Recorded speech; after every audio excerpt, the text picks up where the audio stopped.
Bonjour à tous, bienvenue dans cette nouvelle vidéo. Je me trouve cette fois-ci en Nouvelle-Aquitaine pour vous montrer encore une nouvelle fois un immeuble de rapport qui se trouve juste derrière moi, qu'un investisseur a acheté, qu'il a accepté de nous ouvrir pour nous montrer son projet. Alors c'est un client qui a beaucoup investi avec projet locatif, il a acheté 5 immeubles en 2 ans. Oui, vous avez bien entendu, donc une fois qu'il a compris les mécanismes, il a enchaîné pas mal de projets. Il a acheté 2 projets de colocation et 3 immeubles avec projet locatif, et après il a compris en fait comment ça fonctionnait, comment ça marchait, et puis il s'est débrouillé en tous les cas pour l'achat de cet immeuble. Voilà, je l'ai aidé sur la partie travaux, il y avait beaucoup de travaux, il y a 4 appartements, vous allez voir. Donc j'ai fait intervenir notre société travaux locatifs pour la partie travaux, mais pour tout le reste il s'est entièrement débrouillé tout seul, et je trouve ça super parce que voilà, il a compris, on l'a aidé au début, il n'avait pas le temps, il n'avait pas l'expérience, il n'avait pas les compétences, et puis il a réussi à acquérir un peu tout ça au fur et à mesure, et maintenant je suis très content pour lui puisqu'il a réussi à trouver ce projet qui est très intéressant. Je vais vous montrer entièrement tout seul. Allez, c'est parti, on y va.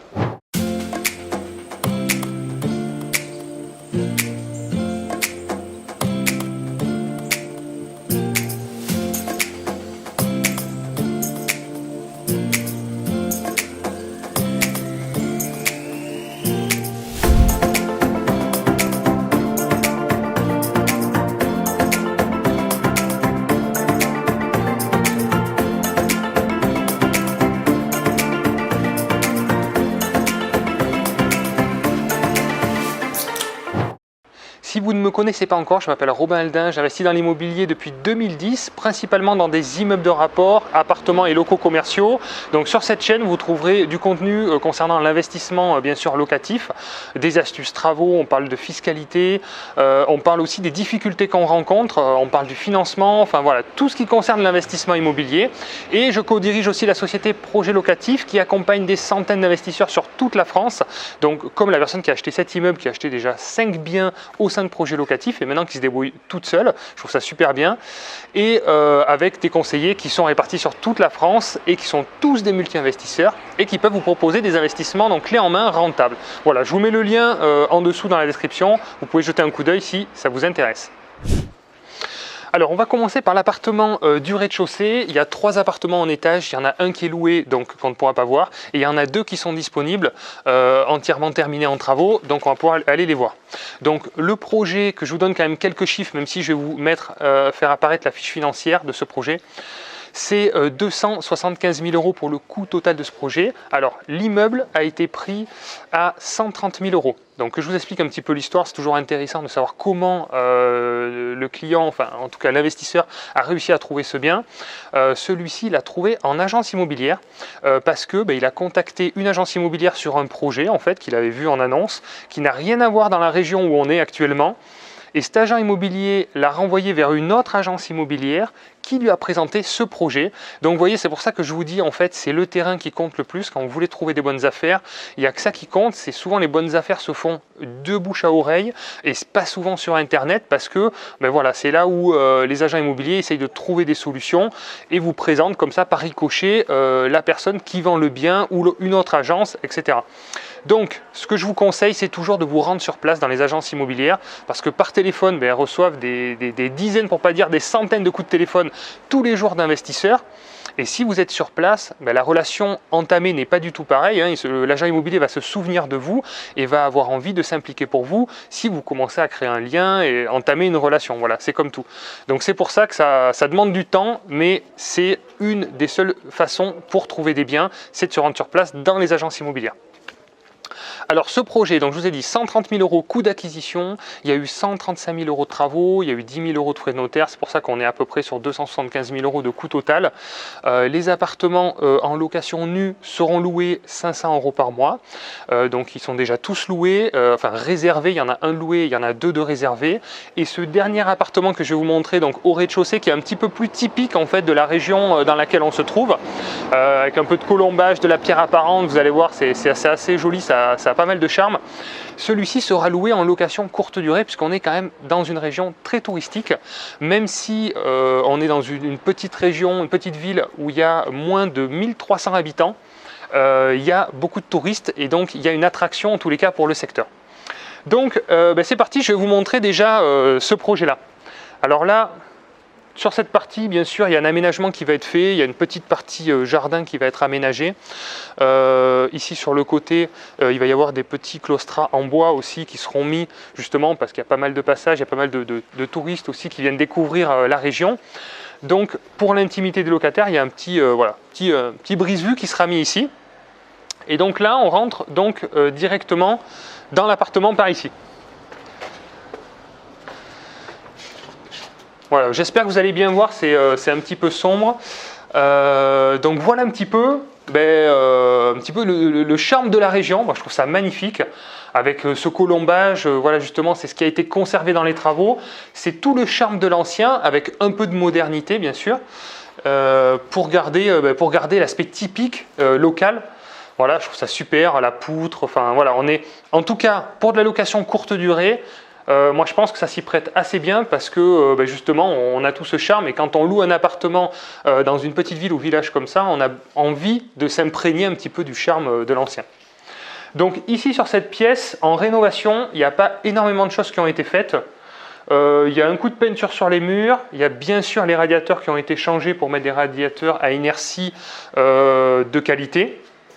Voilà, le mur donc, qui a été isolé sur cette partie-là. Et là, une cuisine équipée qui a été entièrement posée aussi. Voilà. Donc tout était un peu ancien. Je vais vous faire défiler quelques photos aussi pour que vous puissiez vous rendre compte sur l'état avant travaux. Mais là, il y avait un petit bout de cuisine qui ressemblait à rien du tout. Donc voilà, donc il y a cette cuisine qui a été posée entièrement. Ici, on a la première chambre. Donc c'est une petite chambre. Ça, c'est un appartement T3. Voilà, cet appartement, c'est un appartement T3. Donc là, tout a été refait, on va dire. Le sol, voilà, peinture sur les murs, voilà, le charme de l'ancien qui est resté avec la pierre apparente. Hein. Donc les menuiseries n'ont pas été changées, c'est déjà du double vitrage. Donc voilà, en plus on est dans des secteurs sauvegardés, donc faites attention encore une fois. Suivant les secteurs, vous avez souvent des demandes particulières à faire, souvent aux architectes des bâtiments de France.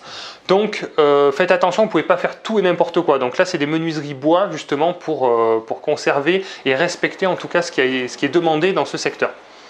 Voilà. Donc voilà, bon, rénovation simple là pour cette pièce. Donc là, c'est pas fini, c'est pas complètement aménagé, c'est en cours. Et après, donc, une deuxième chambre qui est un peu plus avancée en termes d'aménagement, on va dire. Voilà, avec un grand lit de qualité. Mettez des matelas de qualité.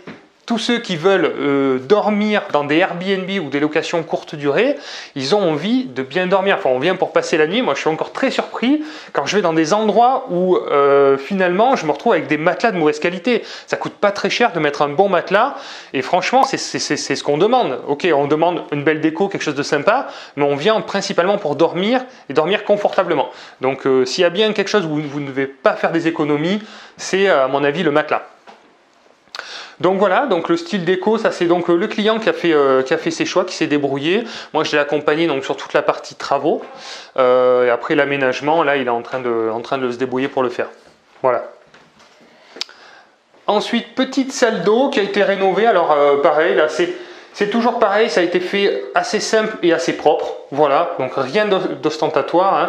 Malheureusement, on a cette marche, mais ça c'est les contraintes sanitaires par rapport aux évacuations. Donc ça c'est souvent le cas, on dit on veut des douches à l'italienne, mais c'est pas toujours possible, c'est les évacuations qui décident. C'est-à-dire que si vous avez déjà une évacuation très haute, vous verrez les artisans vous diront souvent, là on ne peut pas faire à ras, malheureusement on est obligé de faire une marche. Alors des fois c'est des marches plus ou moins haute.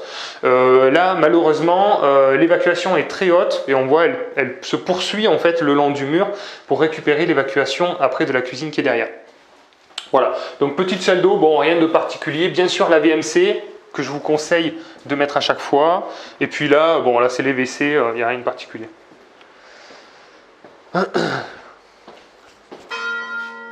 Ah, les sonne-cloches. Bon, c'est parti, on va voir les autres appartements. Suivez-moi. Voilà, on fait une petite pause pour la visite pour vous expliquer en fait le profil client, qui c'est ce client, en fait, cet investisseur qui a réussi à acheter autant de biens en assez peu de temps.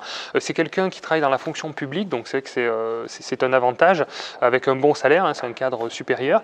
Mais il a été confronté, en tout cas pour cet immeuble-là, à des difficultés de financement, comme ça peut arriver souvent à tout niveau, parce que quand on achète beaucoup en peu de temps, forcément au bout d'un moment, la banque dit stop, il faut amortir avant de continuer à investir.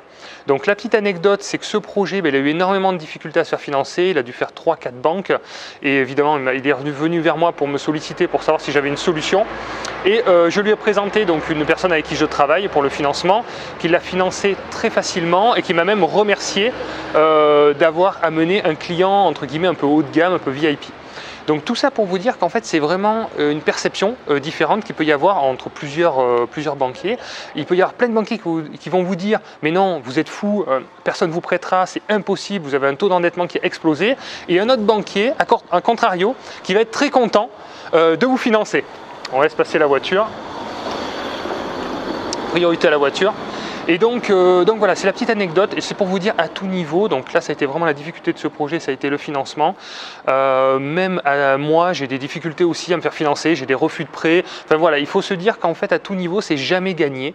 Il faut toujours se battre, le nerf de la guerre c'est le financement et donc il faut en avoir conscience pour surtout anticiper et multiplier les rendez-vous bancaires et pas se retrouver au dernier moment sans financement. C'est dommage de lâcher un projet alors qu'on a eu du mal à le trouver, on a eu du mal à avoir les devis de bons artisans, le bon projet avec la bonne fiscalité, etc. etc.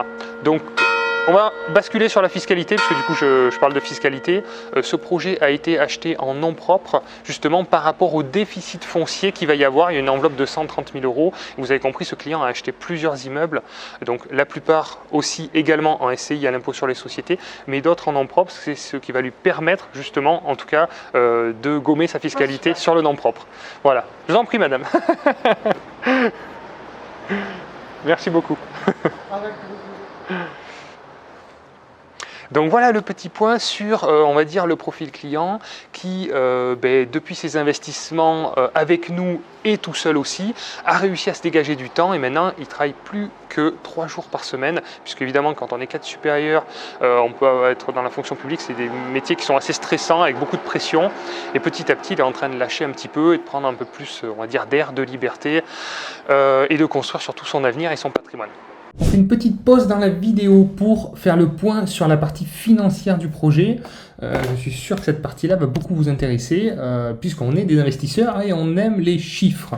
Alors, donc comme je vous l'ai expliqué, le montant d'acquisition il est de 130 000 € frais d'agence compris. Donc il y a une provision de 10 000 € pour les frais de notaire et 135 000 € pour les travaux, ce qui nous fait un montant d'acquisition de 275 000 €. Alors, pour le financement, comme je vous ai expliqué, le client a eu quelques difficultés, donc ça, je ne veux pas vous refaire l'histoire pour ce financement-là, mais je sais qu'il a apporté les frais d'hypothèque, enfin les frais de garantie qui sont de moins de 5 000 €, et donc, en fait, il a pu avoir, on va dire, un financement quand même quasiment total, sachant que sur les autres projets, ce client mettait un apport de minimum 10% jusqu'à 15% du coût total pour justement accélérer un petit peu plus vite et avoir des dossiers qui passent plus facilement et surtout lever des fonds et commencer à rembourser du capital. Voilà, donc c'est le gros avantage quand on met de l'apport, c'est que les dossiers vont beaucoup plus vite. Là, c'est pour ça que ce dossier a été plus complexe et a demandé plus de temps et a demandé mon intervention parce que je ne sais pas si le client aurait réussi à obtenir son financement. Alors, ce qui nous fait des mensualités, vous voyez, de 1390 pour donc des loyers prévisionnels. Alors, tout est à 500 € parce que on était parti sur de la location nue à la base. Et donc, le rez-de-chaussée, effectivement, qui est loué, qui sera loué en location courte durée, aura un estimatif de revenus aussi plus important, mais comme il y aura de la gestion locative, il va totalement déléguer, sauf la partie, on va dire, back-office avec gestion des annonces et réponses automatique, il y aura quand même des frais, donc a priori il y aura bien sûr une rentabilité bien supérieure, mais une énergie aussi supplémentaire. On ne gère pas du tout un appartement en location courte durée comme un appartement en location nue, ça n'a rien à voir. C'est un vrai business, c'est un vrai métier, c'est une vraie entreprise, donc a priori ça devrait doubler là au niveau du chiffre d'affaires. Mais partons sur le projet le plus simple, voilà. Donc on se retrouve avec 2 000 € par mois de revenus locatifs, ce qui nous fait 24 000 € à l'année. Le montant de la taxe foncière qui est de 2 000 €, voilà. Donc sans les ordures ménagères, puisque les ordures ménagères se retrouvent dans les charges des locataires. Et donc, bon, pas de frais de copropriété. L'assurance propriétaire non occupant, on est à 300 €. La gestion en agence, voilà, qui a été négociée à un tarif préférentiel qui est de 1500 €.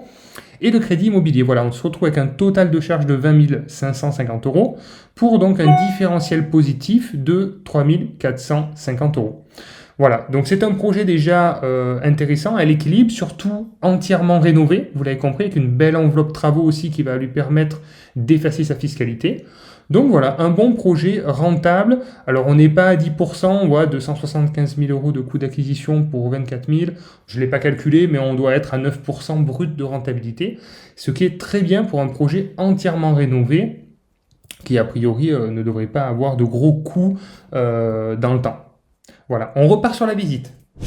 Voilà, donc sur la partie extérieure, il n'y a pas grand chose qui a été fait. On a fait poser donc un interphone, voilà, qui permet justement de fermer et de sécuriser l'immeuble. Donc vous connaissez, moi je pose souvent ce type d'interphone, hein, mes artisans font ça. Il y a un badge, on rentre effectivement avec c'est un petit badge en fait qui ouvre après la porte, donc ça va être posé ici. Et donc après, bon, on a les communs, voilà, avec les compteurs. Alors encore une fois, je vous parle des compteurs à chaque visite, mais bon, pour ceux qui viennent de découvrir ma chaîne et qui découvrent mes vidéos, j'aime bien le rappeler. Donc il y a 5 compteurs électriques, puisqu'il y a 4 appartements, donc il y a bien un compteur par appartement, et il y a un compteur aussi pour les communs. Voilà, donc ça c'est ce qui sera remis dans les charges des locataires tous les mois. Vous savez, on provisionne des charges, donc suivant si les compteurs sont individuels ou pas, des montants plus ou moins importants. Et l'électricité des communs font partie donc des charges des locataires. Voilà. Après, on rajoute souvent les ordures ménagères, hein, c'est dans la taxe foncière que vous recevez tous les ans. Et souvent, de temps en temps, si vous avez des compteurs d'eau aussi divisionnaires, il faudra provisionner l'eau aussi dans les charges.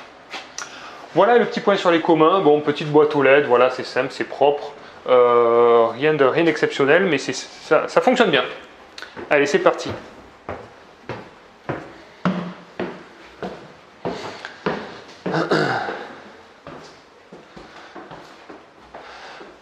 Voilà, donc là les communs ont été entièrement repeints. Il y a un lino donc au sol qui a été posé aussi. Voilà, c'est pareil, c'est un choix qui a été fait pour minimiser un petit peu les coûts. Et puis les couleurs sont assez sympas, je trouve. Donc voilà, après un petit ponçage sur les marches pour garder justement le charme de l'ancien et pas faire quelque chose non plus de trop moderne et trop épuré. Alors, allez, c'est parti, on rentre dans l'appartement. Donc, on va trouver une première chambre, voilà, sur la partie gauche. Donc là, peinture complète, petite rosace au plafond pour justement garder le charme de l'ancien.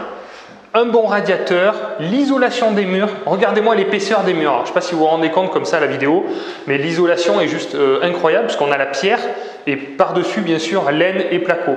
Donc, encore une fois, je vous le répète, pensez à l'isolation de vos logements puisque les normes d'obligation et les exigences pour pouvoir louer vos logements vont être de plus en plus contraignantes.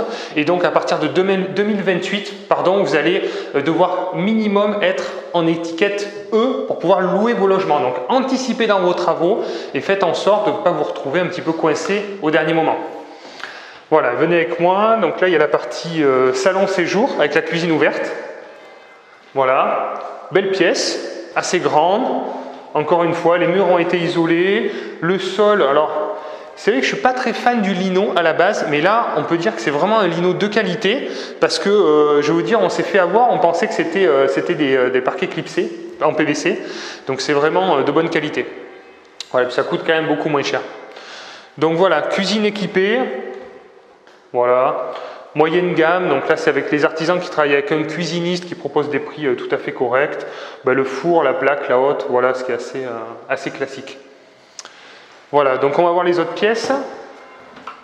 Donc petite buanderie ici, voilà, avec le tableau électrique. Voilà. Après vous avez les WC qui se trouvent ici, donc WC séparés.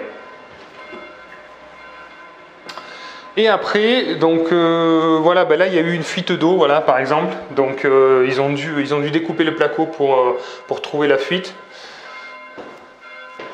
Voilà, petite salle d'eau avec une double vasque. Voilà. simple et efficace, avec la VMC comme d'habitude, et donc la deuxième chambre. Voilà, un peu plus petite, propre et efficace, avec les cloches qui sonnent. Tac. Voilà, simple et efficace. Et je vais vous montrer l'autre appartement qui est vraiment très sympa, qui est plus grand, qui a beaucoup de charme. Allez, c'est parti. Donc l'appartement d'en face a été loué, donc on va pas pouvoir le voir. Allez, je vous emmène dans celui-ci qui est vraiment très sympa, vous allez voir. Donc là, dans l'entrée, vous avez un petit espace buanderie, voilà, pour mettre justement la machine à laver. Voilà, arrivée d'eau et évacuation. Une première chambre, ici, un peu dans le même esprit que les autres, vous avez vu. Mur blanc pour justement garder de la lumière et de la luminosité. Et un petit mur de couleur pour donner justement un côté un peu sympa. Parce que s'il n'y avait que des murs blancs, ça perdrait un petit peu de son charme. Donc, hop, ici, c'est les WC, c'est pareil, voilà. Et donc là, la pièce de vie, voilà, qui est très sympa, avec la cuisine équipée, donc en angle, moderne, voilà, avec des couleurs un peu différentes, et l'espace pour pouvoir mettre un canapé, voilà, et être assez à l'aise. Plusieurs fenêtres, 3-4 fenêtres dans cette pièce. Donc ce qui permet d'avoir pas mal de luminosité. Et on a une partie en haut qui est assez jolie justement, c'est assez atypique, ça fait donc un appartement dans ce qu'on appelle un duplex. Et je vais vous montrer ça. On se retrouve dans la partie supérieure avec un autre WC aussi, une petite salle d'eau, voilà, assez simple, avec une grande douche, un meuble vasque, l'essentiel. Et donc plusieurs chambres. Une première chambre, alors ce qui est très joli, c'est justement de garder ces poutres apparentes là. Voilà, ça c'est tout le charme un peu de ces immeubles un peu anciens. Quand on garde toutes ces poutres apparentes, ça fait vraiment tout le charme. Et puis la hauteur sous plafond qui est magnifique. Voilà, donc une première chambre. Une deuxième chambre par ici. Et donc une troisième chambre ici. Voilà. Assez grande et encore une fois avec ces poutres apparentes qui donnent tout le charme de cette pièce. Voilà, la vidéo vient de se terminer. Merci de l'avoir regardé. Si vous avez aimé ce type de vidéo, de contenu, merci de m'encourager en mettant un petit like. Si vous avez des questions, n'hésitez pas dans la partie commentaires, je prendrai plaisir à vous répondre. Et puis merci pour vos encouragements et votre soutien. Bonne journée les investisseurs, à bientôt.